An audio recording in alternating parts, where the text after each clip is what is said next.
Licence ये लीजिए। गाड़ी का रजिस्ट्रेशन वो तो घर पे रह गए। घर पे रह गया? ऐसे गाड़ी चलाया जाता है? हवा से बात कर रहे हो, एक्सीडेंट हो जाएगा तो? गलती हो गई। एक काम कीजिए ना, ले दे के खत्म कर दीजिए। पुलिस वाले को ये घूस देता है? पुलिस वाले, इसको अंदर कर दे, इसको अंदर बिठा। गलती हो गई। पुलिस वाले को घूस देता है? गलती हो गई। गलती, इसको अंदर बिठा रहे, इसको अंदर बिठा। ये क्या कर रहे हैं आप लोग? जल्दी से डालो गाड़ी के अंदर। जल्दी कर। दिल्ली के रहने वाले सौरभ चंद्रा अपना काम खत्म करके ऑफिस से घर वापस लौट रहे थे कि तभी एक ऐसी घटना घटी जिसकी उन्होंने कल्पना तक नहीं की थी। रातों रात उनका अपहरण कर लिया गया। लेकिन क्यों? किसने किया था यह अपहरण? कौन थे ये लोग और मकसद क्या था उनका? क्या उनकी सौरभ चंद्रा से कोई जाती दुश्मनी थी या फिर किसी और मकसद से उन्हें इस तरह रातों रात अगवा कर लिया गया था? हे भगवान, 12 बज गए। रोज 10 बजे तक घर आ जाता है। इतनी देर कभी नहीं हुई उसे आज तक। अगर कभी होती भी है तो एक फोन जरूर कर देता है। एक मिनट। क्या हुआ भैया? आलोक भाई साहब का फोन नहीं लग रहा क्या? भाभी रिंग तो जा रही है लेकिन कोई उठा नहीं रहा है। लगता है कोई घर पे है ही नहीं। पर अब तो समझ में ही नहीं आ रहा। अब इस वक्त कहाँ जा सकते हैं वो? नानी, मामा सुनो ना, मैं फैक्ट्री भी ढूंढ कर आया हूँ। वहाँ पे मैनेजर अंकल कह रहे हैं कि सौरभ मामा तो 9 बजे ही निकल गए थे। मेरे ख्याल से मैं पुलिस को इन्फॉर्म कर देना चाहिए।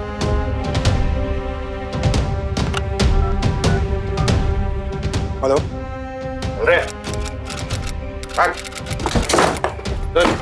डाल इसे बैग में। अरे भैया, अंदर डालेंगे तो मर ना जाएगा। बहुत लंबा सफर तय करना है। पहली बार काम कर रहा है क्या मेरे साथ? डाल इसे, पकड़ती बंद कर। चल रहे।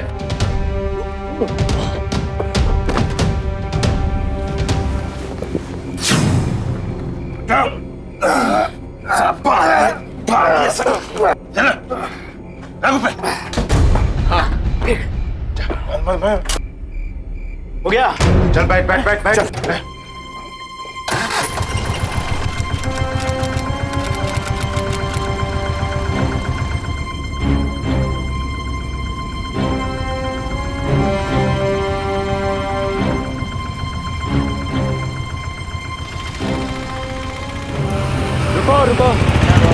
रुको साहब, बाहर निकलो। जा रहा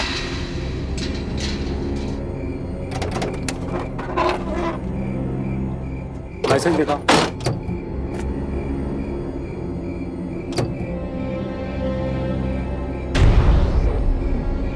कहाँ जा रहे हो इतना रात को? साहब, भांजा की शादी है, वहीं पर सब यार दोस्त जा रहे हैं। गाड़ी चेक कर। बैग में क्या है? कपड़े हैं साहब, इसमें खोल के दिखाओ।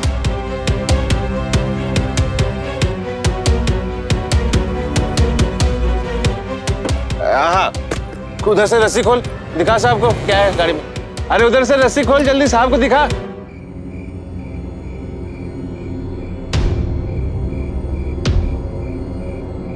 छोड़ इसे। चल डिक्की में दिखा क्या है? साहब बोला ना कपड़े हैं साहब। खोल इसे, खोल। चेक कर। कपड़े हैं।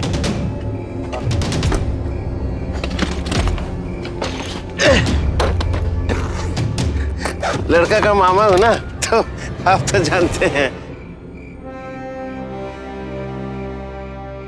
सर सब कपड़े हैं इसमें, सब ठीक है। चलो ठीक है, चलो गाड़ी का नंबर नोट करो। चलो बंद करो। जाने दो इन्हें।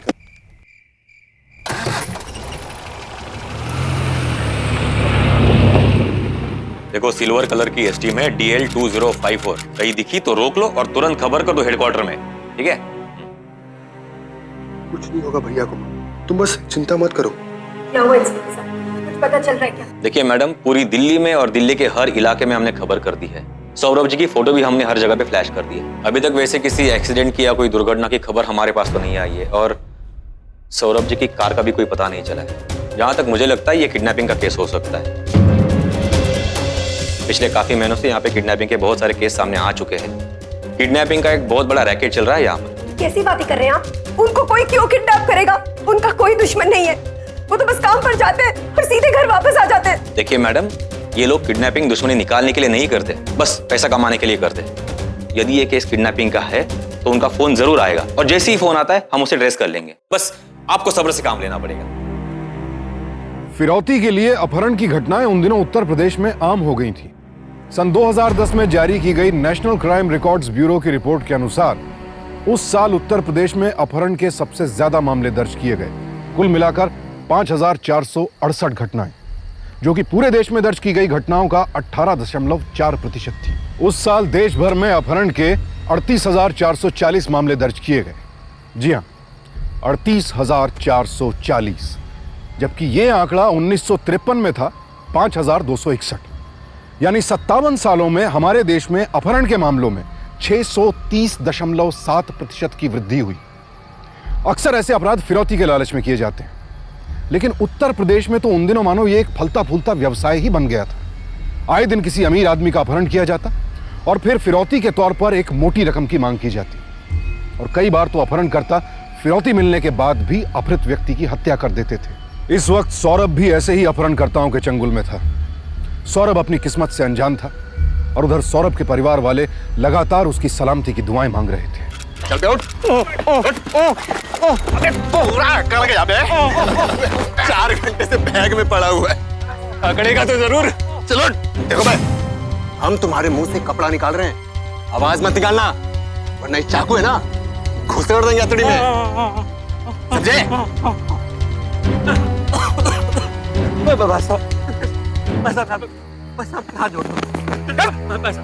सर मुझे जाने दीजिए, मैंने क्या बिगाड़ा है आपका? आपने तू का बिगाड़ा क्या बे हम लोगों का? तेरी औकात है? चलो क्या कर रहा है बर्बाद?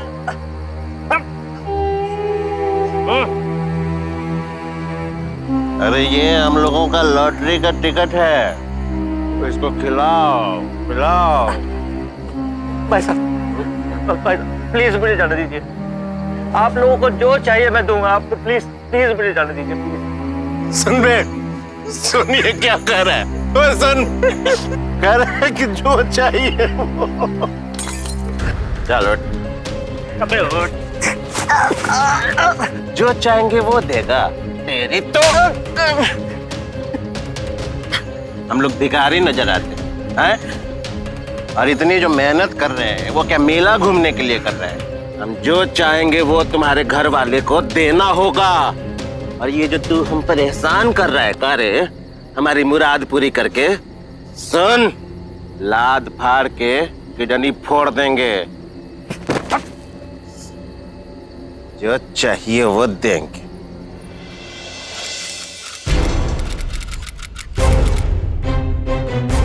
अरे जतिन बेटा, कोई खबर मिली क्या? कोई फोन वोन आया सौरभ का? आप इंस्पेक्टर साहब, हमारे पड़ोसी है शर्मा जी।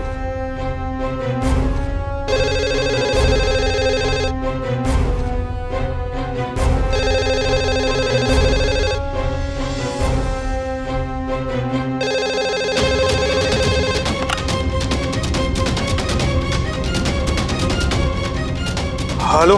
हाँ बेटा, मैं नरेश मामा बोल रहा हूँ। सौरभ अभी तक वापस लौटा कि नहीं? नहीं मामा जी, अभी तक कुछ पता ही नहीं चला है। उन लोगों का कभी भी फोन आ सकता है, फोन एंगेज नहीं रखना चाहिए हमें। हेलो मामा जी, मुझे फोन फ्री रखना पड़ेगा, तो मैं फोन रखता हूँ।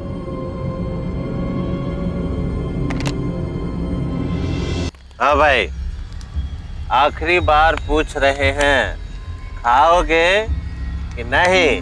नहीं खाऊंगा। लो। साले बहुत ज्यादा नखरे हो गए तेरे, हैं? चल खाना खा, भाई खाना खा। साले चल, सोचूंगा नहीं कट्टा चलाते हुए। ये जो गोली है ना, ये गोली यूं उतार दूंगा तेरे अंदर। ए भाई, चल खा। ए भाई, खा लेना भाई। चल खा।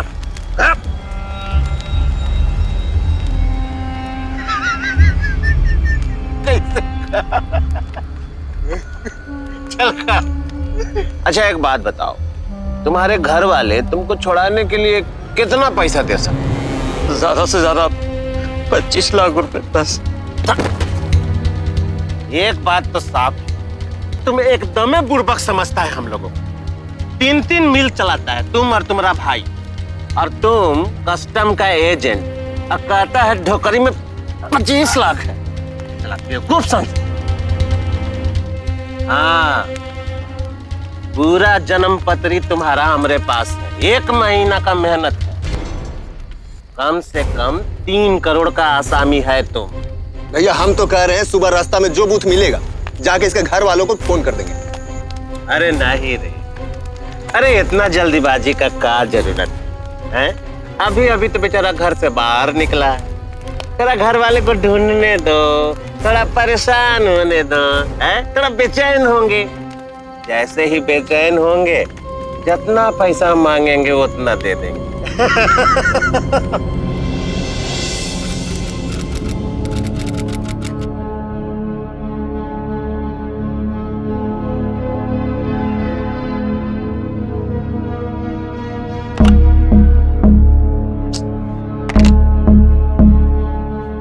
अगर किसी ने किडनैप किया तो फोन क्यों नहीं कर रहे वो लोग? देखो ये लोग कोई कच्चे खिलाड़ी नहीं है, मंजे हुए लोग हैं। इस मामले को हमें बहुत सावधानी से सुलझाना होगा। अगर उन्होंने फोन नहीं किया तो भगवान ना करे उन्हें कुछ हो गया हो।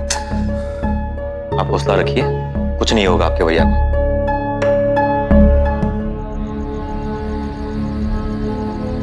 पत्ता खेलो पत्ता। भाई बाथरूम जाना है। बड़ा नखरा है तुम्हारे पे। लेकर जा भाई इसको, वरना यहीं पर गंदगी फैला देगा। सामने भी ना बहुत परेशान करता है। ले जाओ यार, मेहमान है मेहमान। चलो, परेशान कर दिया। इतना आराम से हम लोग पत्ता खेल रहे थे, इनका पेशाब लग गया उसी टाइम। ठीक से आराम से आओ। ये देखो ये गाछ है, इसके पीछे जल्दी पेशाब करो है? और जल्दी करना है, 2 मिनट के अंदर।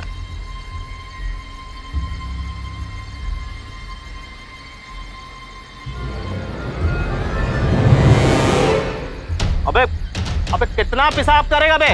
हैं? पूरा टाइम उधर ही लगा देगा। जल्दी कर। 12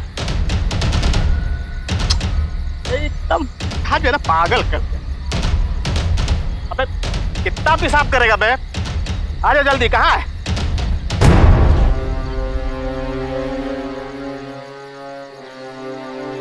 अबे अबे कहाँ भाग गया बे? अरे रंजीत भाई आसामी भाग गया। रंजीत भाई क्या बात कर रहे हो भैया? भैया अरे भैया उठो, लगता वो भाग गया भैया। हाँ उसको पकड़ो। हाँ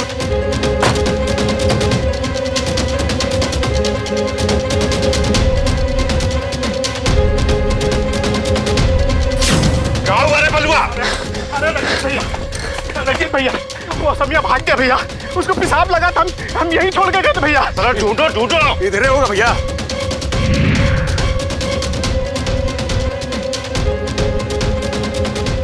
इधर देख। अरे बाहर आ! देख बचेगा नहीं तुम, बाहर आ जा।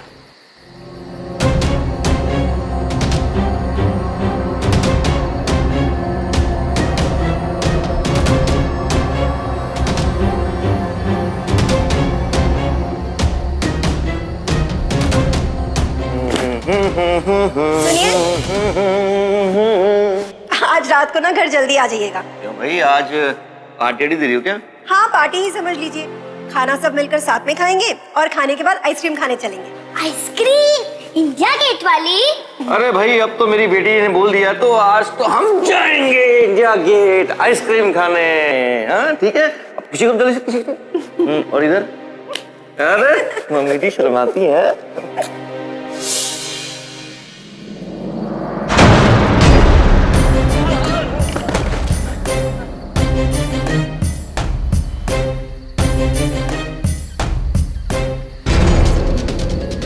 भागने का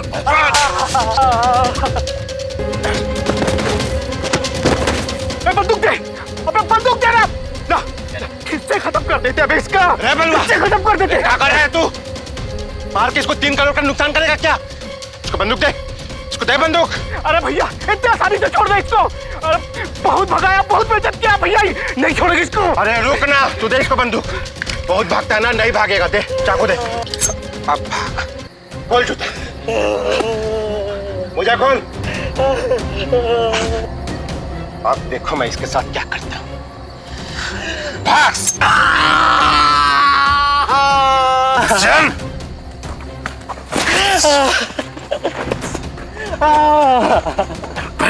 चल!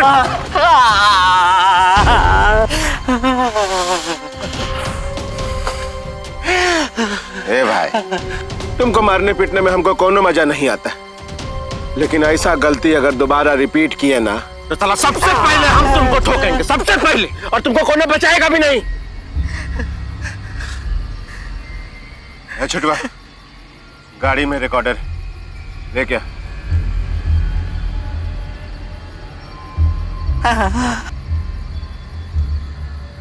ए भाई, ए भाई, अभी हमारा बात ध्यान से सुन। हम जैसा जैसा कह रहे हैं वैसा ही रिकॉर्डर में बोलो। तुम अपना घर वाला को बोलो कि तुम्हारा फिरौती के लिए हमको 3 करोड़ रुपया चाहिए, नहीं तो तुम्हारा गर्दन काट के तुम्हारा घरे भेज देंगे। बोलो। नहीं कहूंगा।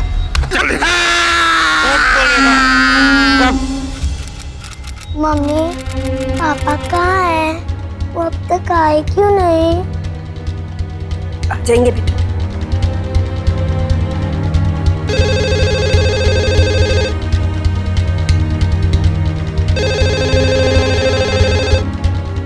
सब लोग चुप रहेंगे, कोई बोलेगा नहीं, उनको किसी बात पे शक नहीं होना चाहिए।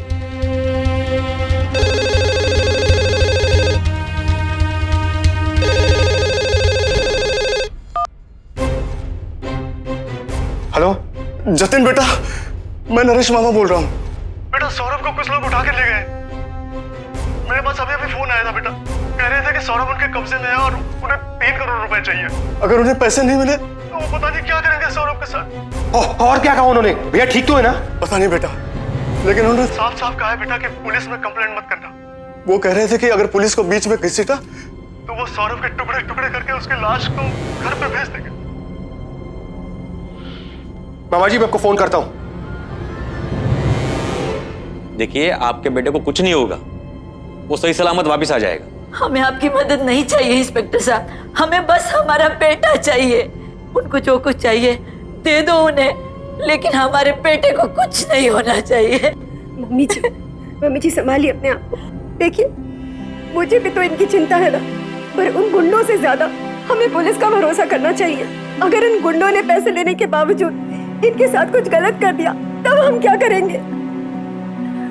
इंस्पेक्टर साहब मुझे आप पर पूरा भरोसा है, प्लीज कुछ भी कीजिए पर इन्हें घर वापस ले आइए प्लीज।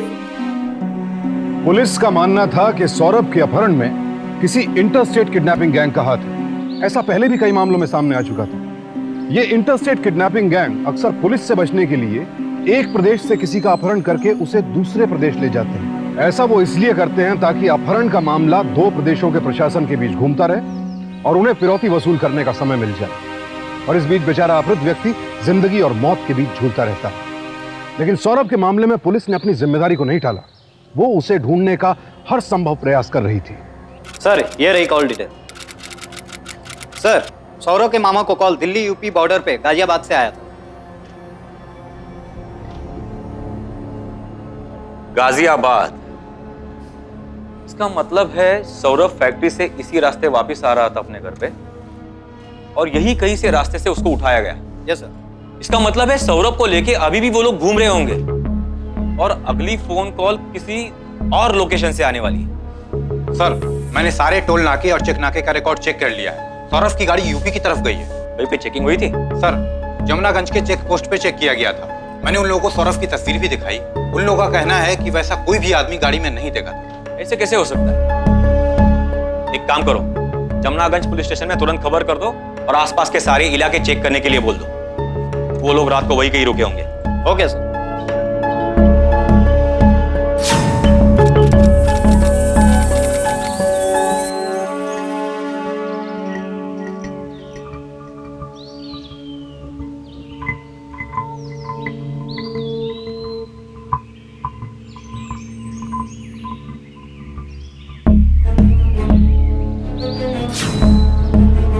अच्छा, ये दारू तो गाजियाबाद में बनती है। इसका मतलब किडनैपर्स गाजियाबाद के आसपास के इलाके में से ही कहीं है।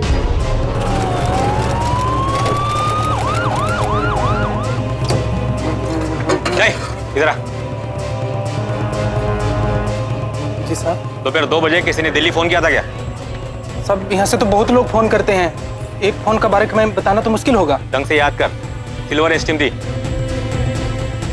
हाँ सर, याद आया। आज दोपहर को जब हम खाना खाने जा रहे थे तो 2 लोग आए थे और सिल्वर कलर का स्टीम ही थी। सर बड़े ही अजीब लोग थे। फोन के स्पीकर पे टेप रिकॉर्डर लगा के पता नहीं क्या सुना रहे थे। सर मेरे तो कुछ समझ में नहीं आया। बिल निकालो, जा फटाफट बिल निकाल। सर ये उनका बिल है। ये नंबर तो सौरभ के मामा का ही नंबर है।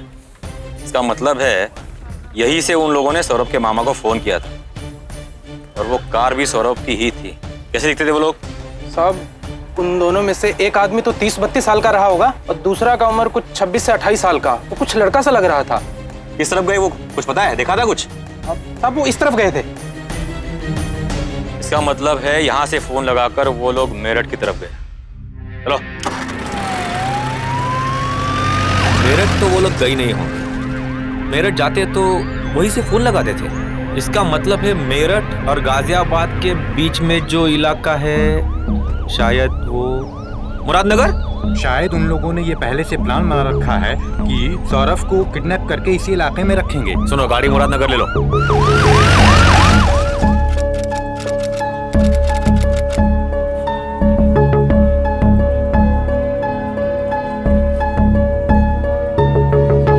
सर जी आप इस तरफ चली जाइए, वहाँ पे खंडर जैसा मकान है, उसके पास में गाड़ी खड़ा हुआ है और उसके पीछे जय माता दी लिखा हुआ है साहब। ठीक है चलो साहब।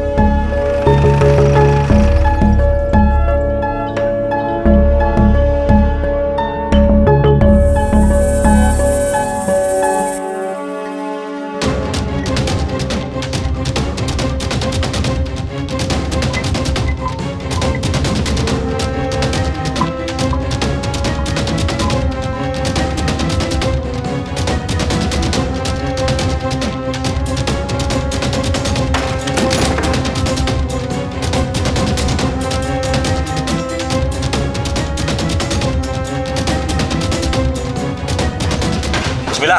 कुछ भी नहीं मिला सर। तुम जाओ उधर ढूंढो, कुछ मिलता है क्या सबूत। तुम तीनों बाहर देखो जल्दी।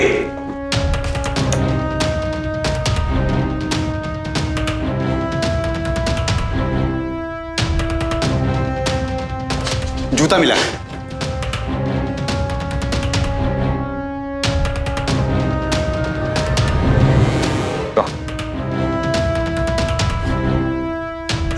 बिल्कुल वैसे ही सिगरेट के टुकड़े जैसे हमें वहां मिले थे जंगल में।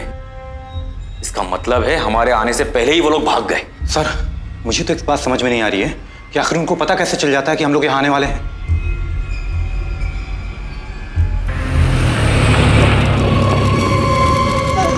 चलो शुक्र मनाओ कि भाई जी का सही टाइम पे फोन आ गया था और हमको पता चल गया कि पुलिस आ रही है हमारे पीछे। अब तक तो वो ढूंढते ढूंढते पहुंच गए होते वहाँ और हम लोग एक साथ पकड़े जाते वहाँ पे। हम तो कहते हैं कि इसका हाथ पांव काट के इसका घर पार्सल भेज देते हैं। अरे तब जाके अकल होगा इसका घर वालों को। मना किया रहा कि पुलिस को हम लोगों के पीछे नहीं भेजने के लिए, फिर भी भेज दिया। अभी इसके साथ हम कुछ भी गलत नहीं कर सकते। एक बार पैसा मिल जाए ना, उसके बाद इसका वो हाल करेंगे इसका परिवार वाला भी शिनाख्त नहीं कर पाएगा। और इन सब बातों पर अभी तुम बिल्कुल ध्यान मत दो। अभी सिर्फ इतना सोचो कि किसी भी तरीके से हमें मुजफ्फरनगर पहुंचना है।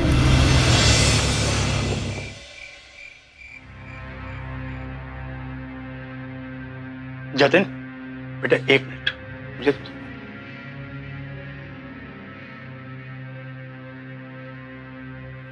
बेटा बहुत मुसीबत की बात हो गई। अभी अभी किडनैपर्स का फोन आया था। अब वो अच्छा बेटा क्या हुआ? बेटा अभी अभी मेरे घर किडनैपर्स का फोन आया था। क्या? धीरे बोल। वो कह रहे थे कि उन्हें हर बात का इस घर की जो हो रहा है वो सब मालूम है। घर में पुलिस बैठी है और उनके फोन टेप किए जा रहे हैं। उन्हें यहाँ तक का मालूम है कि उन्हें पुलिस ढूंढने गाजियाबाद गई हुई है। शर्मा जी उन्हें ये सब बातें कौन बता रहा है? अब बेटा ये बताना तो मुश्किल है कि कौन उन्हें इस बात की खबर दे रहा है। फिलहाल तो उन्होंने ये कहा है कि सबसे पहले पुलिस को हटाओ और जैसे ही पुलिस चली जाएगी तब वो तुम्हें बताएंगे कि पैसा कब और कहाँ देना है। और उन्होंने तो यहां तक कह दिया कि इस बार फोन नहीं, सौरभ को मार के नहीं,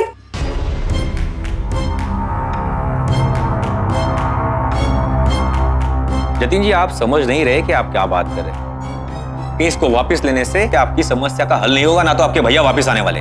सर, उन लोगों को रियलाइज हो गया है कि हमारे पास ज्यादा पैसा नहीं है और वो लोग अब अपने आप भैया को घर पे छोड़ के जा रहे हैं। जतिन जी, 15 सालों से ऐसी केसों की छानबीन करते आए हूं।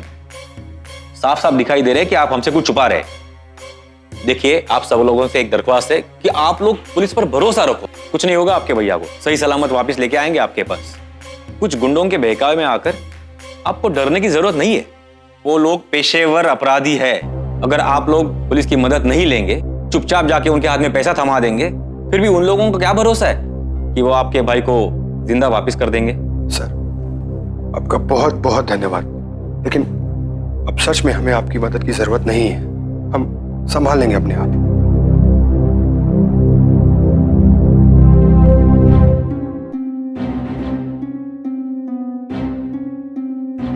ठीक है, जैसे आपकी मर्जी। उठाइए, चलो।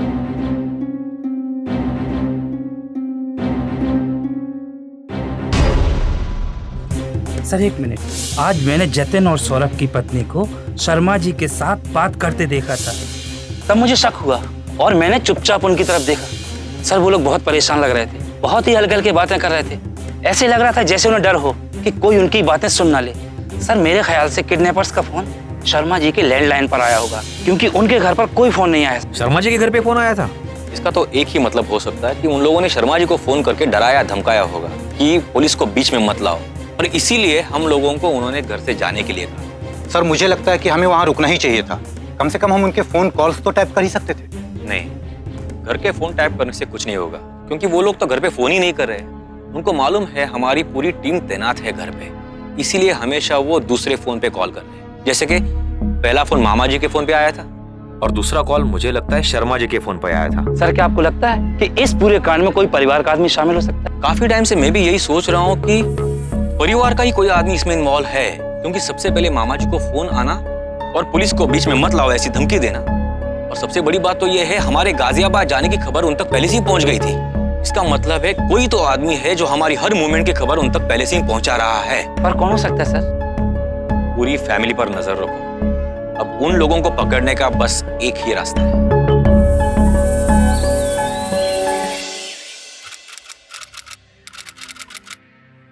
मम्मी, दवाई खा लीजिए। मम्मी, अब टेंशन लेने की कोई बात नहीं है। अब तो हमने पुलिस को भी हटा दिया है। जैसा उन लोगों ने कहा था हमने वैसा ही किया हुआ है। अब घबराने की कोई बात नहीं, भैया बहुत जल्दी घर आ जाएंगे। अब प्लीज दवाई खा लीजिए।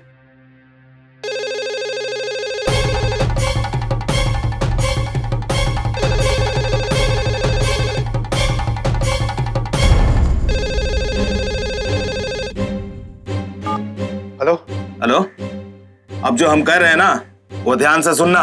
ये जो खेल जो चल रहा था ना अब खत्म हो चुका है, और अगर अपना भाई का सलामती चाहते हो तो जल्द से जल्द 3 करोड़ रुपए की बंदोबस्त कर लेना, वरना अपना भाई का कटा हुआ सर मिलेगा तुम लोगों को। नहीं, कुछ नहीं करोगे तुम भैया को।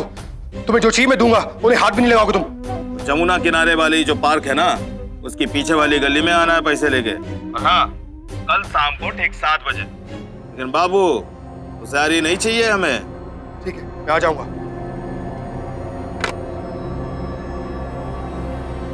कुछ नहीं होगा, मैं पैसे लेके जाऊंगा और भैया वापस आ जाएंगे। अब सब ठीक हो जाएगा। ठीक है। अपहरणकर्ताओं ने सौरभ के परिवार को दोबारा धमकी दी। एक बार फिर से फिरौती की मांग की गई और इस बार सौरभ के परिवार ने उनकी मांग पूरी करने का फैसला कर लिया। लेकिन इस तरह के पेशेवर अपराधियों का भरोसा करना नामुमकिन था। फिरौती मिलने के बाद भी सौरभ सही सलामत घर वापस आ जाएगा, इस बात की कोई गारंटी नहीं थी। इसलिए सौरभ के घर वालों के मन में उम्मीद भी थी और आशंका भी। भैया खुशखबरी है। क्या रे? भैया घर वाले तैयार हो गए पैसे देने के लिए। क्या बात है? अरे बहुत जल्दी हम लोग अब करोड़पति होने जा रहे हैं। करोड़पति। करोड़ों में खेलेंगे। करोड़ों में। भैया करोड़ों में तो खेल में करेंगे, लेकिन उसके बाद हम लोग का काम मतलब हम लोग को पैसा मिलेगा और हम लोग इसको छोड़ देंगे। लेकिन भैया जो ये हम लोग का हुलिया देखेंगे, ये कल जाके पुलिस वालों को बता दिया तब क्या होगा? देखिए भैया, पैसे हाथ लगने तक तो हम इसे कुछ कर भी नहीं सकते, और भैया हम पैसे लेकर अगर इसका जान ले लेते हैं ना तो लोगों के भरोसा उठ जाएगा हमारे पे से। लोग कहेंगे कि रुपए भी ले लेते और जान भी मार देते और फिर सीधा जाएंगे पुलिस के पास उनके दरवाजा खटखटाने। तू जो बोल रहा है ना वो सब दूर के कौड़ी है। हम लोग को पहले से ध्यान देना चाहिए था कि हरामखोर हमारा चेहरा ना देखे। चेहरा देख लिया है तू जिंदा नहीं रहेगा, उसको हम लोग खत्म कर देंगे, समझा? हमको भी लगता है कि तुम लोग सही कह रहे हो। पैसा मिलने के बाद काम खत्म कर।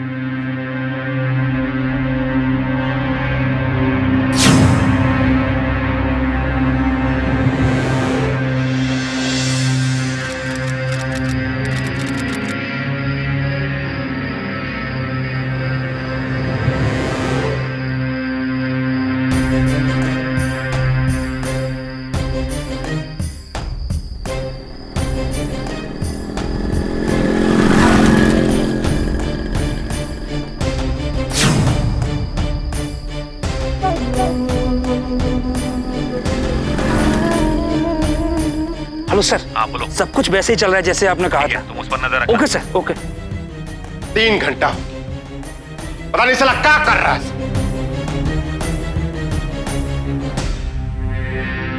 रंजीत भैया, कहाँ रे? कहाँ था तू? गुस्सा थूक दीजिए, सारा काम निपट गया एकदम। मतलब हम पान की दुकान में बैठे हुए थे, वही भोरा का फोन आया, बोला कि सब काम अच्छे से निपट गया भाई साहब। अरे साले, मतलब पैसा हाथ में आ गया? हाँ भैया। बोले मजा आ गया रे, मजा आ गया। भैया एक बात लेकिन पहले बोले। हाँ देखिए, अब पैसा तो अपने मुट्ठी में आ ही गया, अब क्या करते भैया, उसको भी खत्म कर देते, सारा काम खत्म। हाँ ठीक है। लेकिन सुन, कोनो बकैती नहीं होना चाहिए, और हाँ कोनो सबूत छूटना नहीं चाहिए। नहीं कसम भैया, कुछ नहीं छूटेगा। चल जा ऐस कर। अरे भाई साहब मुझे जाने दीजिए। देखिए अब तो मेरे घर वालों ने आपको पैसे भी दे दिए। मुझे क्यों मार रहे हैं? मैं किसी से कुछ नहीं कहूंगा, मैं चुप रहूंगा, मैं जिंदगी में अपना मुंह नहीं खोलूंगा। मुझे भाई साहब प्लीज, भाई साहब प्लीज प्लीज मुझे जाने दीजिए प्लीज। बकवास बंद कर, चल भाई साहब। अरे भाई साहब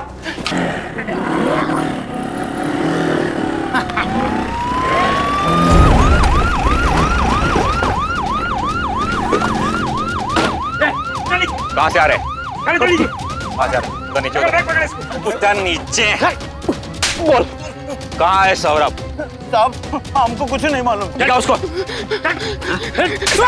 कहाँ है सौरभ? बोल कहाँ है सौरभ? कौन सौरभ साहब? अच्छा कौन सौरभ? सीधे एनकाउंटर कर दूंगा। बोल साहब गलती हो गई साहब, हम बताते हैं साहब, हम बताते हैं साहब। बता बोल। साहब वो सब रंजीत है ना, उसने पकड़ के रखा है साहब।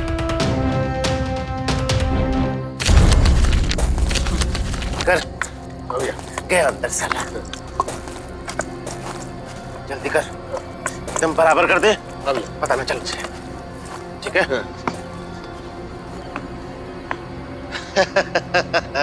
हो गया रे, हो गया।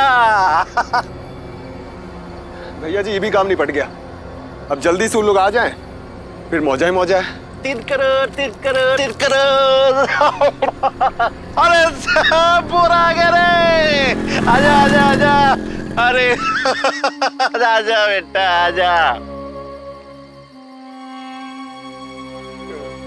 अरे पैसा लाने गया था कि पैसा उड़ाने गया था? है? चल कोई बात नहीं, आ जा रे, मन खुश हो गया रे, मन खुश हो गया। चल चल चल चल, बैग दिखला, बैग दिखला। बहुत दिन से लक्ष्मी मैया का दर्शन नहीं किया रे। दिखा दिखा दिखा।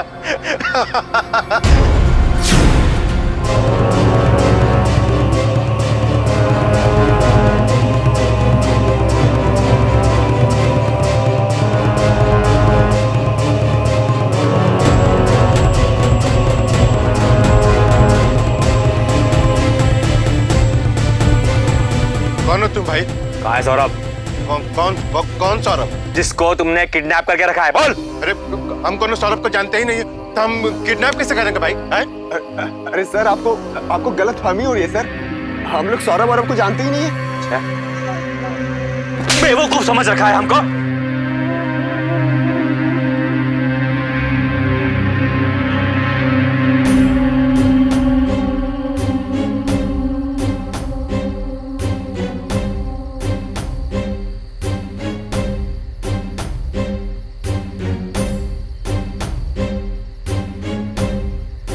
फावड़े का इस्तेमाल तो अभी अभी हुआ है, उसके कपड़े को मिट्टी लगी है। जाओ रे, देखो सब जगह कहाँ कच्ची मिट्टी मिलती है क्या। जाओ, ए तुम उधर जाओ, ढूंढो। बोल, क्या किया सौरभ का तूने? हाँ? अरे हमको नहीं मालूम कौन है सौरभ। क्या मार दिया क्या? बोल। अरे हम काहे मार देंगे, हम पागल हैं, हम क्यों मार देंगे भाई? सर ये देखिए यहाँ पर कच्ची मिट्टी है।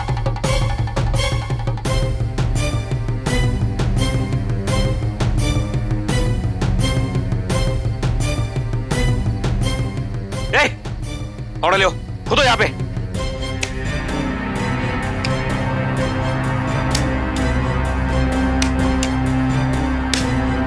हटो।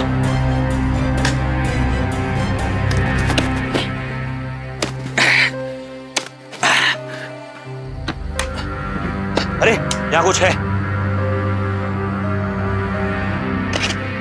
आ जाओ, आ जाओ इधर, सब करें।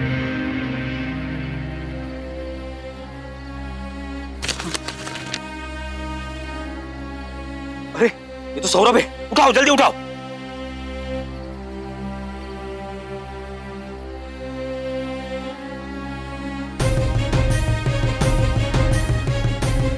अरे मूवमेंट है, उठाओ उसको जल्दी, डॉक्टर के पास लेके जाओ जल्दी।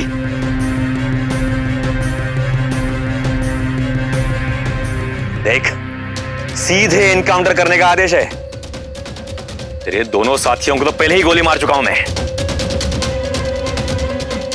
ये काम तो तू अकेला नहीं कर सकता, जरूर तेरे पीछे कोई माए बाप है जो ऊपर से तुझे हर मूवमेंट की खबर दे रहा है।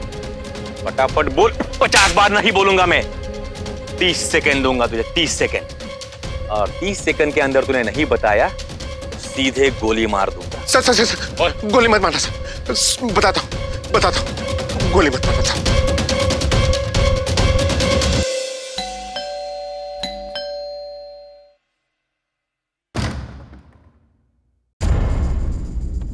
भैया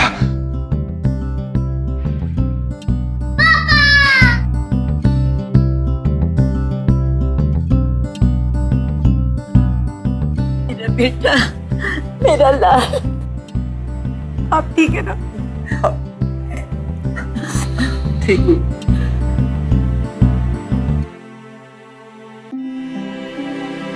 सौरभ जी,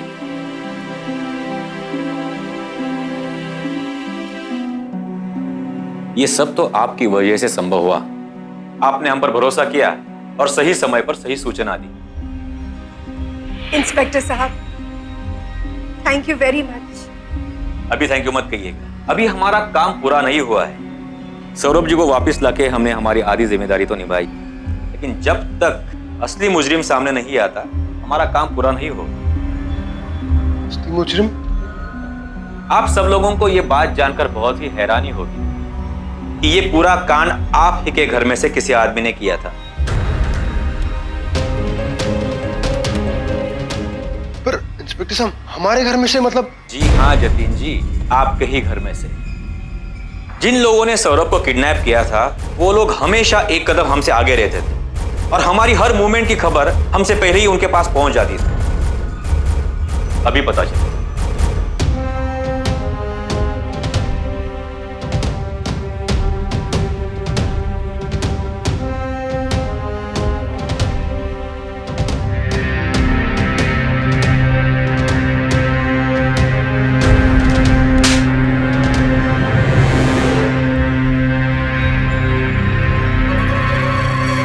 ये क्या कर रहे हैं आप? क्या मतलब है इंस्पेक्टर? मुजफ्फरनगर में तेरा कौन सा रिश्तेदार रहता था? मुजफ्फरनगर में मेरी बहन रहती है। रंजीत नाम है क्या उस बहन का? अब क्यों बोलती बंद हो गई? बोल। तुम्हारे और रंजीत के बीच में पिछले 1 महीने से जो भी बातें होती थी उसकी लंबी चौड़ी लिस्ट है हमारे पास। तेरा दोस्त रंजीत सब उगल चुका है, अब चुप रहने से कुछ फायदा नहीं है। बोल। बता दो सब, बता दो। इसके अलावा मेरे पास कोई रास्ता ही नहीं था साहब। पिछले 2 सालों से मेरे पास कोई कमाई नहीं थी। मेरा बिजनेस ठप पड़ गया था। दिन रात मेरे दिमाग में एक ही चिंता होती कि मैं अपनी बेटियों की शादी कैसे करूं। तभी मैंने सोचा मेरे इन पड़ोसियों के पास पैसे की कोई कमी नहीं है। मैंने सोचा 3 करोड़ लेके इन्हें सौरभ को छोड़ दूंगा। साहब, मेरा इनके साथ परिवार जैसा रिश्ता है, कोई मुझ पर शक भी नहीं करेगा। बस साहब यही हुई, मेरी गलती हो गई। ले जाओ उसको।